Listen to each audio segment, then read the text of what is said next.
Top quality और consistent performance के लिए सिर्फ सिल्वर पंप्स। टॉप क्वालिटी और कंसिस्टेंट परफॉर्मेंस के लिए सिर्फ सिल्वर पंप्स, नाम याद रखना। 2 दिवसाच्या अगोदर दुर्गाराज रायगडवर एक काल्पनिक दंतकथेतून तयार झालेल्या वाघ्या कुत्र्याच्या स्मारकाच्या बाबतीत हे तिथनं हटवावं हे मी मुख्यमंत्र्यांना एक विनंतीपूर्वक पत्र लिहिलं होतं।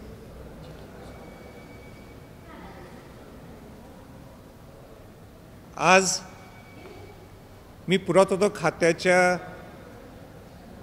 डायरेक्टर जनरल महासंचालक यांची भेट घेतली आणि त्यांना सुद्धा सविस्तर पद्धतीने जो काही इतिहास होता आणि जे काही माहितीच्या अधिकाऱ्याच्या माध्यमातून अनेक शिवभक्तांनी जे मिळवलं होतं पुरातत्व खात्याच्याकडून ते त्यांच्यापुढं मी मांडणी केली। पुरातत्व खात्याने स्पष्टपणाने सांगितलेलं आहे माहितीच्या अधिकारात, आणि त्या माहितीच्या अधिकारात स्पष्टपणे नमूद आहे की वाघ्या कुत्र हे त्यांच्या प्रोटेक्टेड साईट सुरक्षित स्मारकामध्ये कुठेही नोंद नाही आहे। आता हे वाघ्या कुत्र्याचं स्मारक हे 1936ला पूर्ण झालं आणि 1936च्या नंतर 2036ला जर हे स्मारक जर काढलं नाही तर ते प्रोटेक्टेड मॉन्युमेंट म्हणून त्याची ओळख केली जाईल, हे सुद्धा या माहितीच्या अधिकार त्यांनी नोंद केलेलं आहे। आणि म्हणून हा विषय मी घेतलेला आहे, अनेक शिवभक्तांनी सुद्धा पूर्वी विषय हा घेतलेला आहे, पण दुर्दैवाने त्याच्यावर न्याय मिळाला नाही आणि म्हणून ही लाईन ही घेतली आहे। कुठल्याही ऐतिहासिक संदर्भ नाही आहेत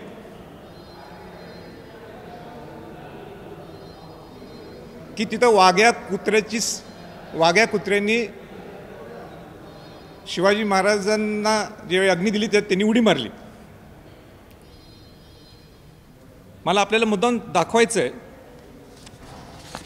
3-4 फोटोग्राफ्स आहेत। 1925ला 1925च्या अगोदर जीर्णोद्धार व्हायच्या अगोदर हे समाधीचं चित्र आहे।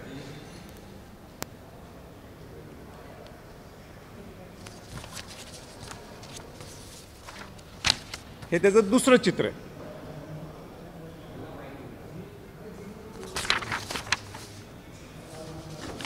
हे तिसरं चित्र आहे जे 1926ला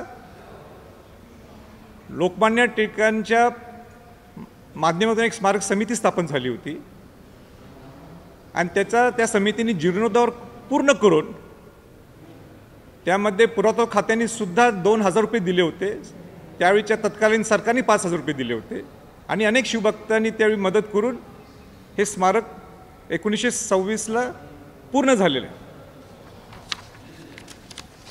आता 1936ला हे कसं पूर्ण झालं, का वाघ्या कुत्र्याचं हे स्मारक उभं राहिलं, ह्याच्यावर अनेक वादविवाद।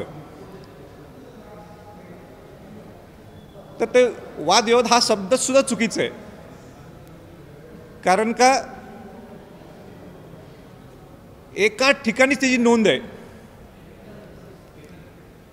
मग ते तुमचे कर्नल प्रॉथर असतील, सर रिचर्ड टेम्पल असतील, जे 1818ला गेले, 1885ला गेले, कुठेही नोंद नाही आहे। एकही महाराष्ट्रातल्या इतिहासकारांनी,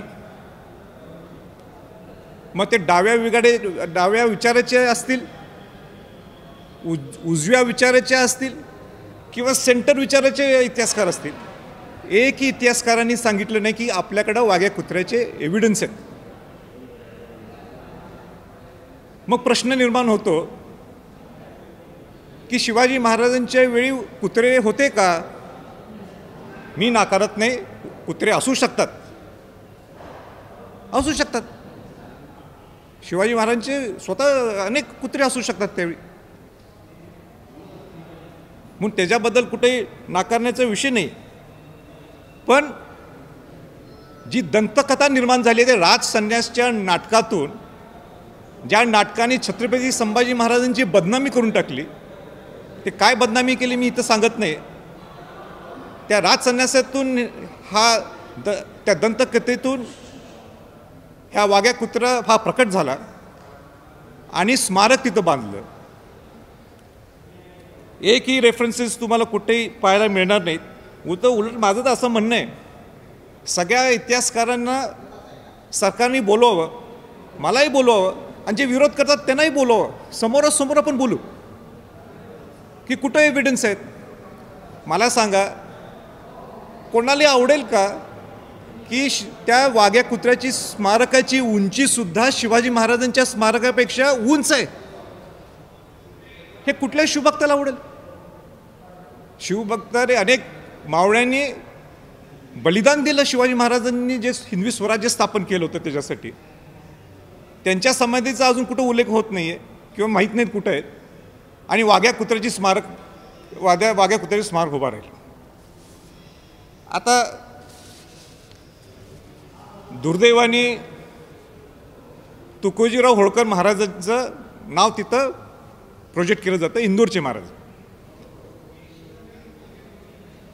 की त्यांनी ह्या वाघ्या कुत्र्याच्या स्मारकासाठी मदत केली. मला स्पष्टपणाने सांगायचं आहे, ज्या हिंदवी स्वराज्यासाठी होळकर घराण्याचे मल्हारराव होळकर असतील, यशवंतराव होळकर असतील, अहिल्यादेवी होळकर असतील, ज्यांनी आयुष्य दिलं हिंदवी स्वराज्य स्थापन करण्यासाठी, जे शिवाजी महाराजांनी आपल्यासाठी सगळ्यांसाठी करून दिलं होतं, अशा वेळी एका कुत्र्याच्या समाधीसाठी तुकोजीराव महाराज हे कशी मदत करतील? एका कुत्र्याच्या समाधीसाठी. उलट माझं तर म्हणणं आहे, तुम्ही तुकोजी महाराजांची बदनामी करायला लागलेलं आहे. तुकोजी महाराज हे खऱ्या अर्थाने शिवभक्त होते. राजश्री छत्रपती शाहू महाराज आणि तुकोजीराव होळकर हे जवळचे मित्र होते. पहिलं शिवाजी महाराजांचं जे स्मारक ग्रंथ जे प्रकाशित झालं कृष्णराव किर्लोस्करांचं, त्याचे पहिले जे मराठी कॉपीज हे तुकोजीराव होळकर महाराजांनी स्वतः विकत घेतले आणि पूर्ण देशभरात जिथं जिथं संग्रहालय तिथं तिथं त्यांनी पोच केल्या. त्याच्या पुढं जाऊन मला सांगायचं आहे की ह्याच मराठी स्मारक ग्रंथ, शिवाजी महाराजांच्या मराठी स्मारक ग्रंथाचं इंग्रजीमधली भाषांतर हे जर कोणी करून घेतलं असतं तर तुकोजीराव महाराज होळकर यांनी करून घेतलं. हे किती मोठे शिवभक्त होते ह्याच्यावरनंच तुम्ही समजून घ्या, आणि ते कशा पद्धतीने ते कुत्र्याच्या संविधानासाठी मदत करतील. आणि म्हणून हा चुकीचा इतिहास तुकोजीराव होळकर महाराजांचा सुद्धा हे पुढं आणतात, हे खरं दुर्दैव आहे. मला वाईट वाटते, पण मला मुद्दाम सांगायचं ह्या प्रसंगी की छत्रपती घराण्याचं आणि होळकर कुटुंबांचं ऋणानुबंध संबंध आहेत. राजश्री छत्रपती शाहू महाराज आणि तुकोजी महाराज तर मित्र होतेच, पण त्याच्या पुढचा टप्पा मला सांगायचा आहे की राजश्री छत्रपती शाहू महाराजांच्या जनक बहीण चंद्रप्रभा घाडगे ह्यांचा विवाह तुकोजीराव होळकर महाराजांचे चिरंजीव यशवंतराव होळकरशी केला. पहिला आंतरजातीय विवाह छत्रपती शाहू महाराजांनी घडवून आणला. माझे आजोबा छत्रपती शहाजी महाराजांनी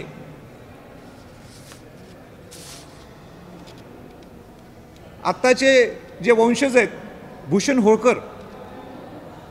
होळकरांचे आजोबा श्रीमंत शिवनारायणराव होळकर यांचं लग्न जुन्या राजवाड्यात स्वतः शहाजी महाराजांनी घडवून आणलं. शक्यतो राजवाड्यात कुठल्याही घराण्याचं लग्न सोडून दुसऱ्या कोणाचं लग्न होत नाही, पण ह्या भूषण होळकरांच्या आजोबांचं शिवनारायणराव होळकरांचं लग्न तिथं घडून आणलं. म्हणजे छत्रपती घराण्याचे आणि होळकर घराण्याचे किती जुने संबंध हे मला या प्रसंगी मुद्दाम सांगायची गरज नव्हती, पण मला सांगणं मी उचित समजतो. त्याच्या पलीकडे जाऊन सांगायचं आहे की धनगर समाज हा इतका विश्वासू आहे. हे बोलणं उचित मी समजत नाही, पण सांगावं लागतं मला की मला आयुष्यभर ज्यांनी मला सांभाळलं किंवा मला जेवण दिलं नवीन राजवाड्यात, तो जो मेन कुक आहे तो धनगर समाजाचा आहे. आयुष्य त्यांनी तिथं नवीन राजवाड्यात काढलं. माझा सेवक जो माझा चालक आहे तो इतका विश्वासू आहे, तो धनगर समाजाचा. आज मी शहाजीराजेंना आमच्या चिरंजीवनं तोच ड्रायव्हर दिलेला आहे. माझा अंगरक्षक हा दुसरा कुठला नाही आहे, हा धनगर समाजाचा आहे. म्हणजे हिचं कुठे जातीचा विषयच नाही, विषय ते डायव्हर्ट करायला लागलेत. आपल्याला वाघ्या कुत्र्याचं स्थलांतर करू शकतो आपण. रायगड किल्ल्यावरनं खाली कुठेतरी आपण चांगलं ज्यावेळी कुठे आणि काय चांगला प्रोजेक्ट होईल तिथं आपल्याला देता येईल. आणि म्हणून विषय वेगवेगळं न्यायचा हा मला मनापासून मला ते खंत वाटते. दुसरा विषय असा एक समोर यायला लागला आहे की संभाजी छत्रपतींनी सरकारला अल्टिमेटम दिलं आहे 31 मेचा. माझं जर पत्र व्यवस्थित वाचलं, म्हणजे मी सोशल मीडियावर सुद्धा पोस्ट केलेलं आहे, मी 31 मेचं अल्टिमेटम दिलं नाही. राज्य शासनाचं धोरण आहे. राज्य शासनाचं धोरण काय सांगते? राज्य शासनाचं धोरण हे सांगते की 31 मेपर्यंत की गडकोट किल्ल्यात जे अतिक्रमण आहे ते अतिक्रमण काढायला पाहिजे, काढून टाकावं असा तिने आदेश दिलेला आहे. आता जर राज्य शासनानेच हे आदेश काढलेले आहे, मी सरकारला विनंती केली, मग ज्या वाघ्या कुत्र्याचा 1% सुद्धा एव्हिडन्स नाही आहे, कुठल्या सगळ्या इतिहासकारांचं एकच मत आहे, कोणी काय तुम्ही इतिहासकारांचं नाव सांगा. बाबासाहेब पुरंदरेंपासून इंद्रजित सावंत असतील, जयसिंगराव पवार सर असतील, मेहेंदळे असतील, किंबहुना सगळेजण असतील, आणि अनेक इतिहासकार आहेत मोठे मोठे. हे 4 लोकांची मी नावं घेतली, कोणी म्हणणार नाही. डाव्या उजव्या आणि सेंटर विचाराचे सगळे इतिहासकार. आणि म्हणून मी सरकारने 31 मे दिले, म्हणून मी सरकारला कोट करून म्हटलं की तुम्ही म्हटल्यामुळे तुम्ही हे काढावे, आम्ही अशी विनंती तुम्हाला करीत आहोत. दुसरा विषय की मला स्पष्टपणाने सांगायचं आहे, ह्या सगळे ज्या वाघ्या कुत्र्याचं काल्पनिक दंतकथेतून तयार झालेलं हे जे म्हणजे हे स्मारक आहे, हे काढत असताना संविधान पद्धतीने काढलं जाणार, कायदा हातात घेतले जाणार नाही. कोणी वेगळा विषय घेत असेल तर माझी सगळ्यांना विनंती राहील, आपण संविधान पद्धतीनेच करेक्ट सिस्टमने. म्हणून मी मुख्यमंत्र्यांना पत्र दिलेलं आहे.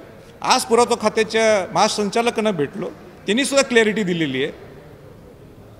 सगळ्यांना विश्वासात घेऊन ज्यांचा विरोध असेल त्यांनी सुद्धा आपण एकत्र येऊन बसू ना.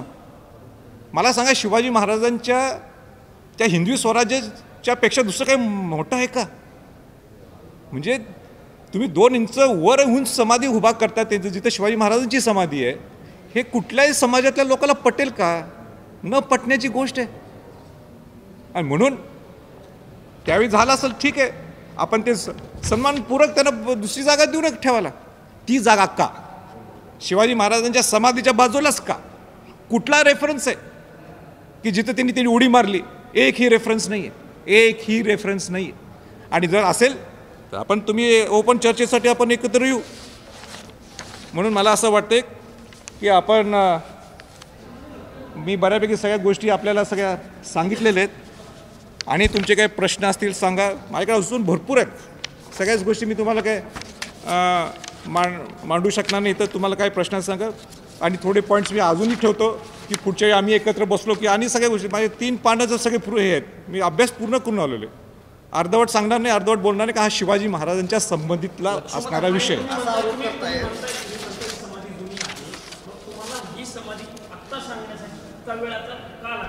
एक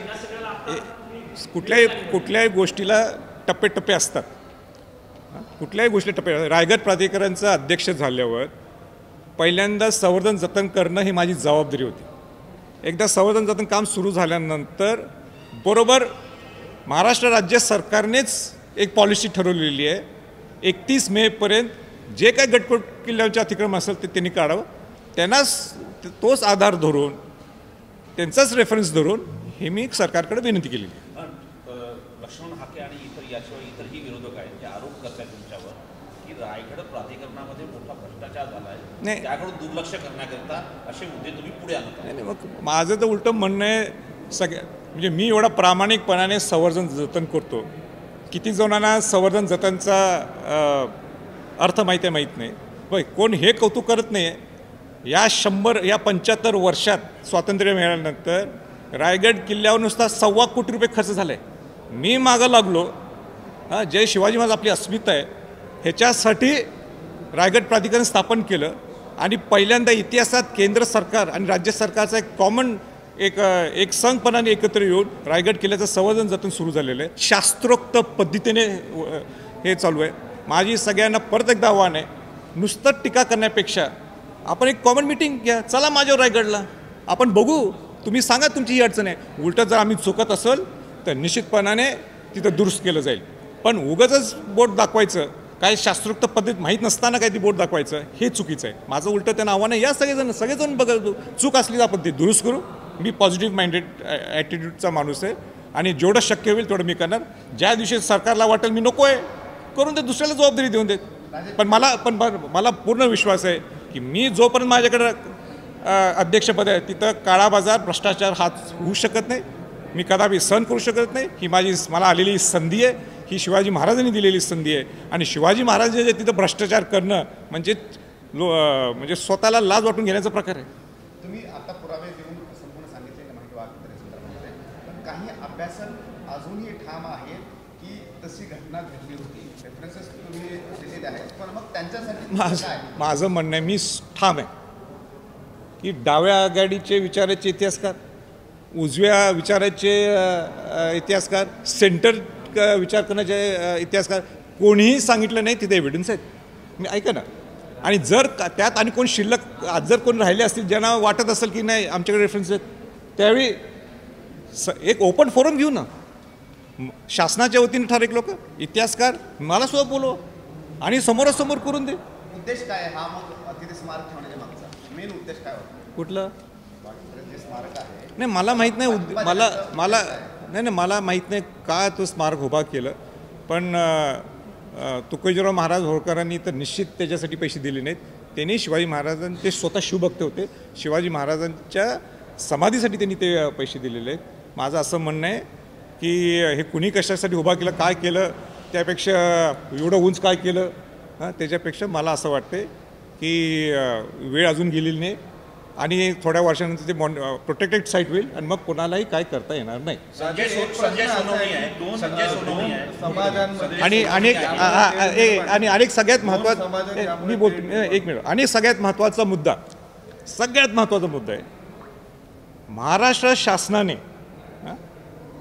खोबरेकर हे आर्किओलॉजी अँड आर्काईव्हचे महाराष्ट्राचे डायरेक्टर होते.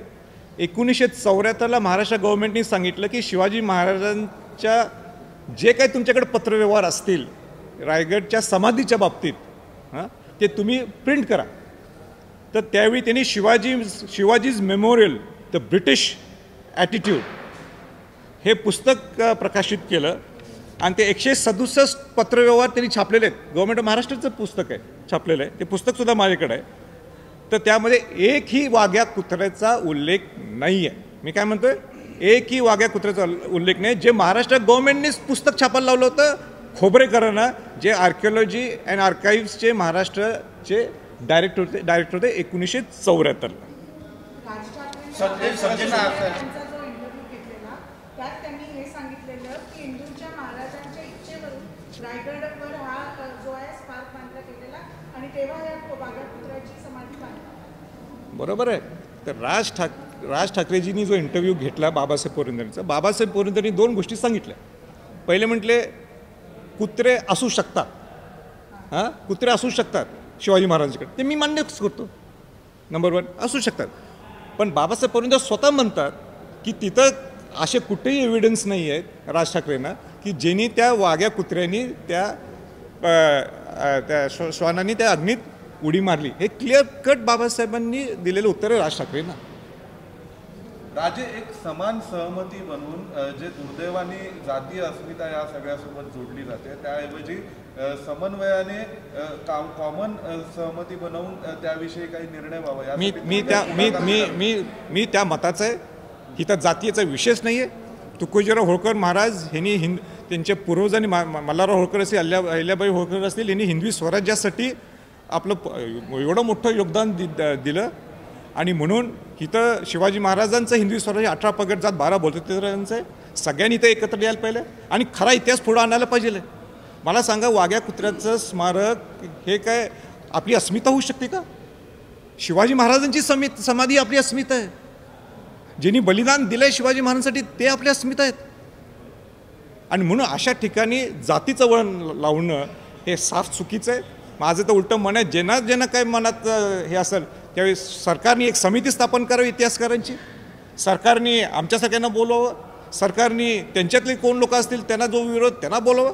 आणि ओपन फोरम, लपून नाही आहे, ओपन फोरममध्ये चर्चा होऊन दे. दिल्लीत ASIच्या बैठकीनंतर आता हा ठोस पुरावा तुमच्याकडे आहे. तुम्ही म्हणताय समिती नेमावी, ही तोंडी मागणी झाली. या संदर्भात मुख्यमंत्र्यांनी दोन्ही उपमुख्यमंत्र्यांची काही तुम्ही भेट घेणार आहात? मुख्यमंत्र्यांची तर मी पत्र दिलेलं आहे. मुख्यमंत्र्यांना मी प्रामुख्याने पहिला टप्पा होता त्यांना पत्र देणं. दुसरा टप्पा होता डायरेक्टर जनरल पुरातत्व खात्याचे जे महासंचालक आहेत त्यांना भेट घेणं, त्यांच्याशी चर्चा करणं, त्यांना दाखवून देणं काय काय अनेक गोष्टी त्यांनी स्वतः मान्य केलेत. आणि मग आता नेक्स्ट टप्पा आहे तो मुख्यमंत्र्यांना भेटणं. ते मुख्यमंत्र्यांना या 3-4 दिवसात त्या आठवड्यात मी निश्चित त्यांची भेट घेईन. सोनवणे नावाचे इतिहासतज्ञ आहेत, ते म्हणताय की असे पुरावे आहे की त्यावेळेस वाघ्या कुत्रा होता. दाखवून देऊन देत, दाखवावं. ओपन फोरम ठेवू. जसं मी घेऊन आलो आहे त्यांनी सुद्धा दाखवावं. आणि मी चुकीचं असेल मी मान्य करणार. आपले इतिहासकार आपले महाराष्ट्रातले जे कोण मोठे मोठे इतिहासकार होऊन गेले त्यांनी सुद्धा जर सोनवणे मी नाव घेणं चुकीचं तुम्ही म्हटला संजय सोनवणे, त्यांनी जर दाखवा. आणि बाकी सगळ्या इतिहासकारांना विचारलं गव्हर्नमेंटनी. मी काय माझंच टीम करत नाही आहे. जो काही इतिहास आहे, जो एव्हिडन्सेस आहेत ते तुमच्यासमोर मी मांडायला लागलो. आपण म्हणताय की 31 मे पर्यंत जर राज्य सरकारने अनाधुनिक बांधकाम तिथून हटवलं नाही, जर राज्य सरकारने हटवलं नाही तर तुमचं काय पाऊल आहे? कारण की तुम्ही स्वतः ते हटवणार. मी संविधान पद्धतीने जाणार. संभाजी छत्रपती हा छत्रपती घराण्याचा एक वंशज आहे आणि म्हणून कायदा हातात न घेणे ही माझी पहिल्या दिवशीपासून लाईन आहे. आणि म्हणून सरकारने याच्यात पुढाकार घ्यावा. सरकारला माझी विनंती आहे, जे काय इतिहासाचे एव्हिडन्स असतील त्याप्रमाणे त्यांनी करावं. त्यांनी सगळ्या पुरातत्व खात्याला विचारावं. म्हणून कायदा हातात घेणं किंवा डेडलाईन मी नाही दिलेली, डेडलाईन ही सरकारने स्वतः दिलेली आहे. आणि म्हणून माझा कुठला अँगल डेडलाईनचा, माझं जर पत्र जर पाहिलं असेल तर क्लिअर कट सांगते की ही डेडलाईन सरकारने दिलेली आहे, सरकारने ह्याच्यावर रिॲक्ट करायला पाहिजे. आणि म्हणून मी पत्राची सगळा गडबड केली द्यायची, कारण का सरकारची लाईन आहे ती, माझी लाईन नाही आहे.